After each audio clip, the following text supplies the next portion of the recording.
Hey boys and girls, welcome back to Billy's Blades and Tools. If this is your first time here, welcome. I'm glad you was able to stop in. And if you've been here before, well, I'm glad you made it back. So I always appreciate my subscribers and anybody else that watches. So I just wanted to talk a little bit about some knives I picked up when I went to the Smoky Mountain Knife Works on vacation last week. I know I did a little short video on the knives I picked up. I wanted to get you a little closer look and talk about them. Also wanted to, I've got a mail call. I need to apologize to Dwayne at Clark's Kentucky Knives. I got the package just before we left for vacation and wanted to wait and do a little video on it. Thank him for what he sent me. And so let's get down to it, and I'll show you what we've got coming up here. All right, I am back. So let's get into this. Again, I want to apologize to Brother Dwayne at Clark's Kentucky Knives. He had sent me a cross, a pocket cross, and a kerchief, American flag kerchief, and I can't remember what else he sent me quite a while ago. Well, at some point the pocket cross fell out of my pocket. Apparently somebody else needed that cross more than I did. So anyway, I went for a while without it, and it kind of bugged me, so I got a hold of Dwayne and asked him if he had any extras, that if he could send me another one. And sure enough, he said yes, he would. And he had a lot going on with his new shop that he's putting together, and he put something together for me and sent it in. So got the package. Dwayne, thanks again, but you overdid it again. So let me get out what I'm working on here, or what he sent me. Well, hi Blue. Yep, my dog came out. Had to come out and see me. Yep, my dog Blue. Anyway, there's the pocket cross. Got me another one. Thanks again, Dwayne. That will go back in my pocket. He also sent me an American flag kerchief. I'm not going to unfold the whole thing, but that is awesome. So we'll be using that in some displays at some point. Oh, by the way, I still got Chuck here. Chuck Norwood. He's helped me put these videos together. Got little Billy here, my little Jesus. Rule number 9, always carry a knife or two. Anyway, in addition to the flag and the cross, Dwayne sent me a knife. This thing is gorgeous. It's a little Stockman. Let me get the blade open here. And I can't really read the tank stamp on it. I'm gonna have to get my little magnifier here. My eyes ain't what they used to be. Let me look at that real quick.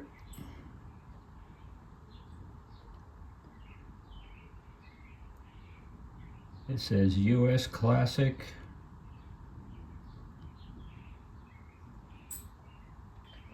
Balt River, Kentucky. Wow. That is a beautiful knife. Balt River, Kentucky. Sorry, out of frame there.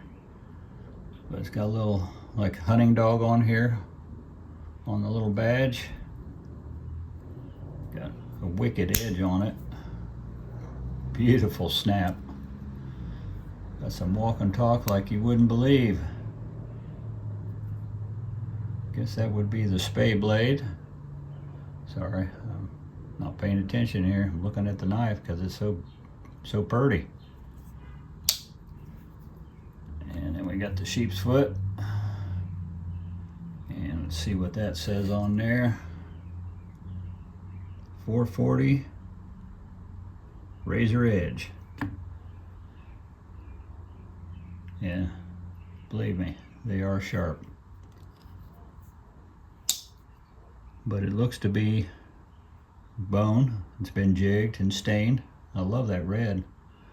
Sorry, doing it again. But it's a beautiful, beautiful knife. The bolsters look kind of have a brass color to them, so I'm guessing they're all brass. Yep, they are. Pretty sure.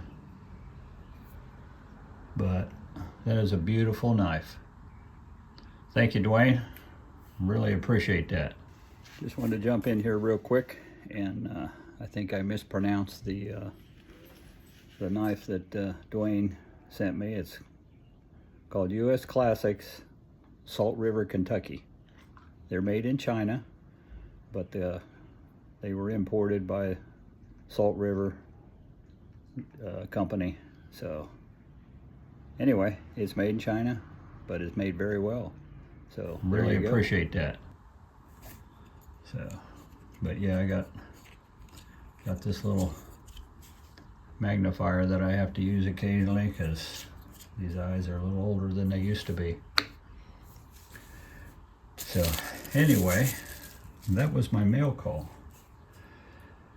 The other, I guess you'd call it a mail call, it's something that I ordered. Thank you to good old Cornbread at Cornbread's Corner. He keeps doing reviews on things and then making me buy stuff.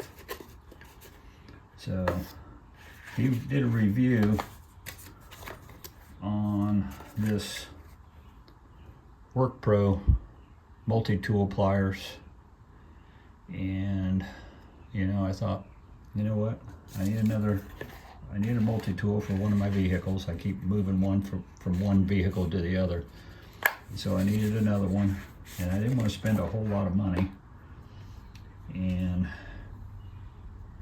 this WorkPro was $20 on Amazon. Yes, it's made in China, but it is very well made. It's got some weight to it. It comes with its own little nylon sheath or pouch. Got a little belt thing here, but I'm going to be putting it in one of my vehicles. I always like to have one in every car. And it's got a pocket clip. I can't imagine putting it in my pocket like that, but there you go. But what's nice is the knife is on the outside of the tool, so you can access it without having to open it up. It is very sharp. It's a lock back. Got a frame lock right here. Close that up. On the same side is a saw.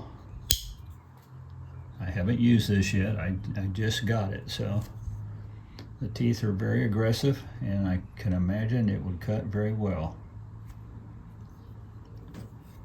Also a lock back, so frame lock, not a lock back, frame lock. On the other handle, another knife blade.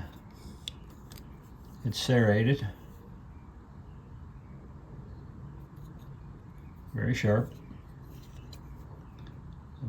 Another frame lock. Get that. There we go. And on the other side of that one is a file. There's like a diamond file here, and then a regular file for doing wood. I wouldn't do any metal on that, but we got a little diamond edge file here, and there's still all kinds of oil on this thing from the factory, but yeah. So we got that. Got the lock back on that. Let's open this baby up. Got needle nose pliers, spring loaded.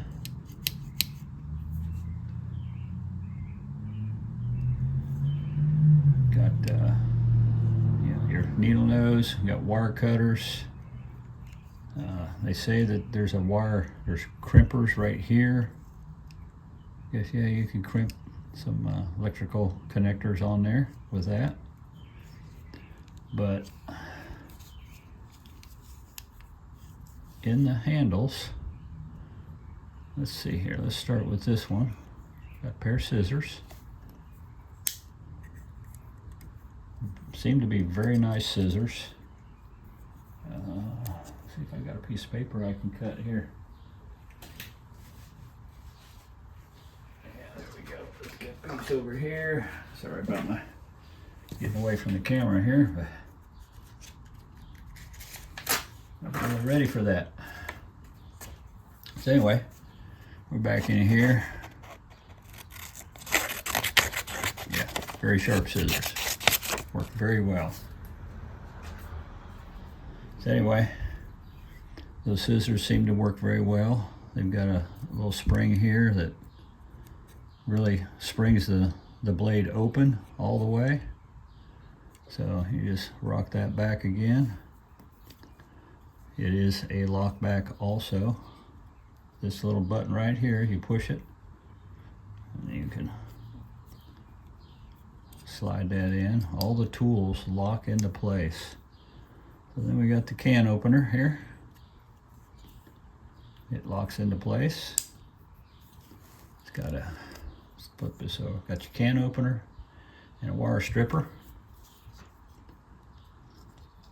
Well, that's how I'm going to do this.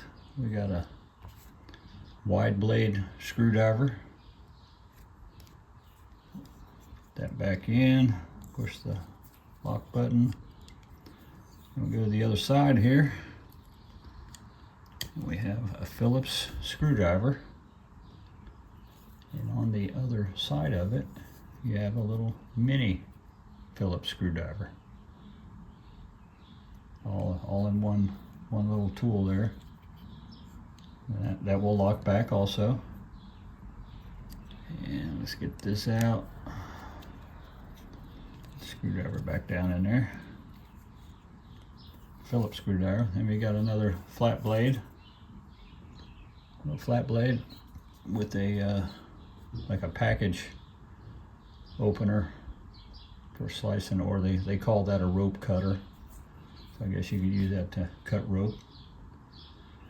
But that will lock into place.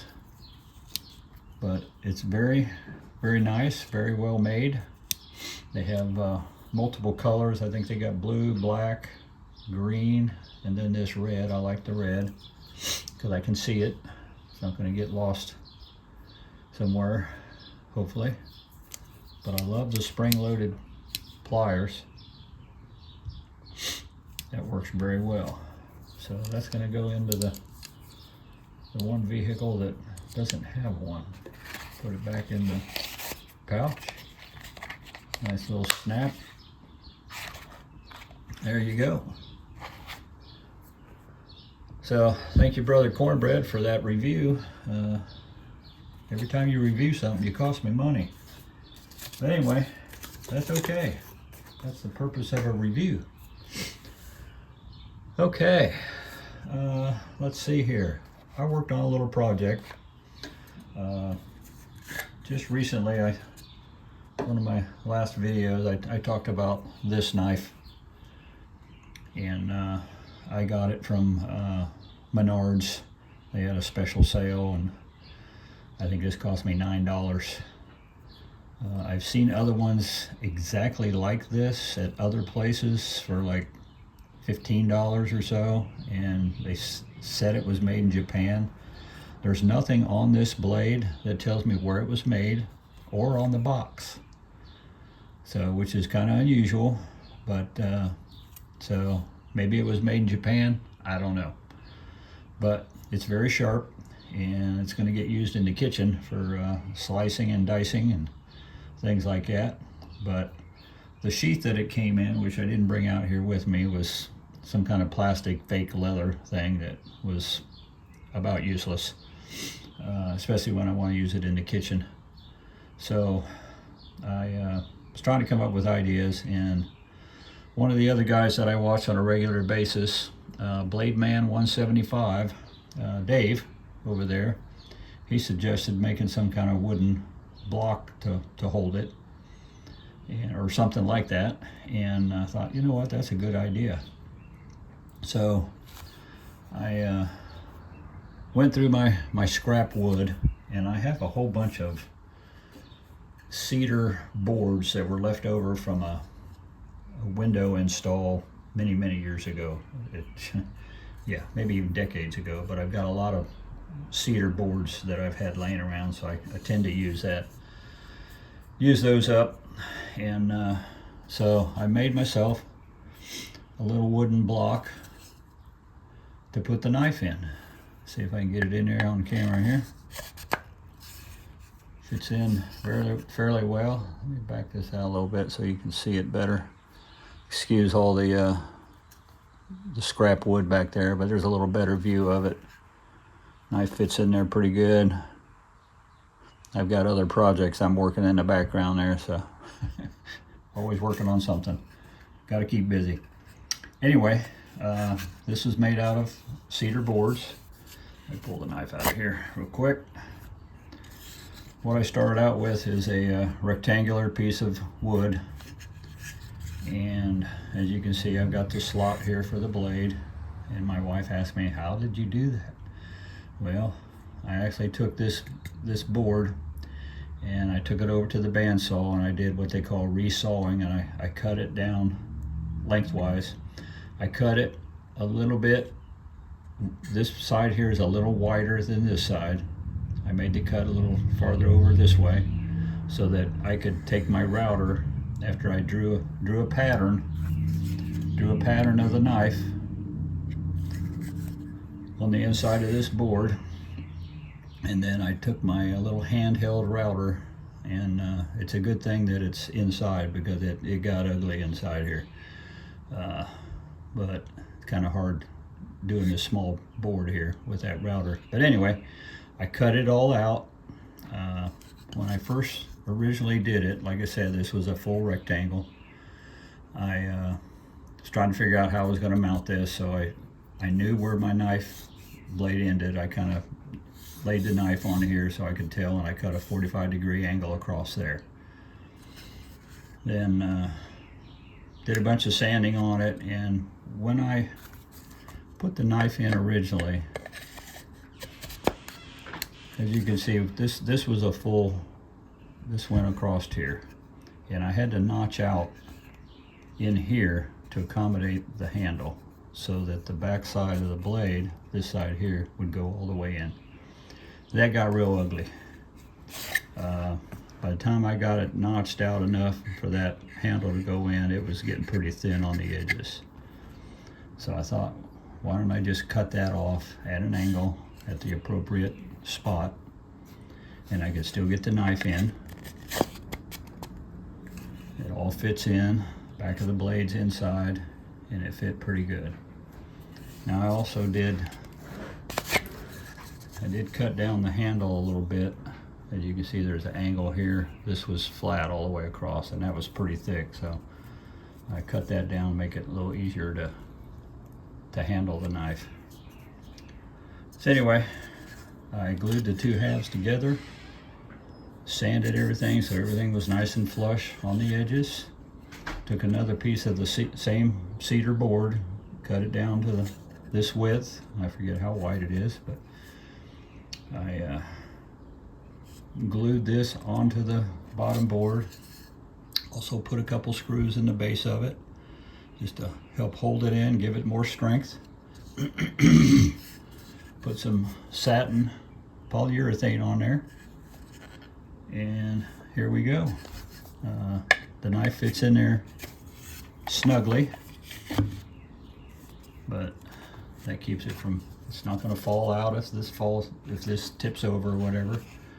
But it turned out pretty good for an amateur. I'm not a big woodworker or anything. I've got, hand tools and that, and I can cut wood, and it's not always the prettiest stuff, but it was handmade, so there you go. So that's my little kitchen knife stand that I made, and it turned out pretty good. Thanks again, Dave, for the idea. So there we go. Now I want to get to the knives that I picked up at Smoky Mountain Knife Works. First, we had a lovely time down in the Smokies. You just can't. I mean, to go down and visit that area is just, I'm in awe anytime I'm down there. The roads are phenomenal. You know, we stayed in Gatlinburg. We don't do a lot of the touristy stuff. Yeah, we ate in town there one night, but it's beautiful down there. And so we did a lot of driving. I love driving the twisty roads and seeing all the different scenery. We saw a female elk, no bears, turkeys, a rabbit, and a chipmunk. That's all the animals we saw. It's all, besides all the animals downtown Pigeon Forge and Gatlinburg. But anyway, had to stop at Smoky Mountain Knife Works on the way down. So I put myself on a budget because you can spend a lot of money in there. And so I put myself on a budget and walked around. Wasn't sure what I wanted. I knew I wanted to pick up at least one buck knife and a Rough Rider. So those are the first two places we stopped. I stopped at the buck knife area and I picked up a buck 112 made in America. It's the Slim Ranger. I got it in OD green. I know I showed a lot of this on my other video while I was on vacation, but I just wanted to talk about it a little bit more, show it a little bit more, maybe even a little bit better. There's a buck 112. It's got that stonewash blade on it. And textured scales there. It's got a reversible clip. Goes on either side. Haven't put it in my pocket yet. I'm not sure if I'll carry it in a pocket or get myself a slip or a sheath to put it in, but it's got the thumb stud on there. I'm not very good at thumb studs, but anyway, just not used to it. My thumb just doesn't work like it used to. But that's a beautiful knife. Can't remember what I paid for it, like $35, something like that. But beautiful knife. Then I had to go to the Rough Rider section, and this is my second Rough Rider. Paid $12 for it. This knife, I kept looking at it. Went over and I kept looking at it. It's an RR100. Sorry, RR100. And I looked at all the other knives. I was back and forth. Couldn't decide what I wanted. I kept coming back to this one. White bone. Beautiful, beautiful knife. Quality made, no gaps. I think this is a small trapper. Got a half stop. Got the RR on there. Rough Rider. RR100. Made in China, but made very well. It's 440 steel. Sorry about the fingerprints, but there's the spay blade with a half stop. I love the nail necks on these, but I just thought that was a gorgeous knife. I like the white. I like that there's, you know, no badge, it's just plain. So we got that knife. Then we're walking around. I can't decide what else to look at. And I thought, oh, I gotta stop in the Victorinox area. So I went over there and they had this huge display of Tinkers with different scales on them. All kinds of different scales. You name it, they had it. They had some Sasquatch scales on some of them. and I decided I'd get the Smokey the Bear one. I haven't taken it out of the package yet. I don't know that I want to, but they had them all $25 a piece. So I thought that was a pretty good price for a Tinker, because just the regular Tinkers were, I think, 30 or 35. But it's got all the blades that I will ever need. You know, there's the back of it, explaining what all the different blades do. But yeah, so I stayed within my budget. It was hard, but there's just so much to choose from over there. But also, I got my hat too. So there was other hats I wanted too, but again, budget. So anyway, appreciate you all stopping in again. Dwayne, thank you. Cornbread, thank you. Dave, thank you. Appreciate all your input whenever you comment. So please, if you got any comments, leave me some. I appreciate anything that you guys tell me, and sometimes it helps me out, especially like, you know, when Dave suggested something like this. I just never gave it a thought. I was trying to come up with some kind of sheath or something to put that knife in, but that thing turned out okay, and my wife likes it, so that's even gooder, even better. So anyway, thanks again for stopping in. I appreciate it. You don't know how much I appreciate it. So I want everybody to have a blessed day, be a blessing, and take care.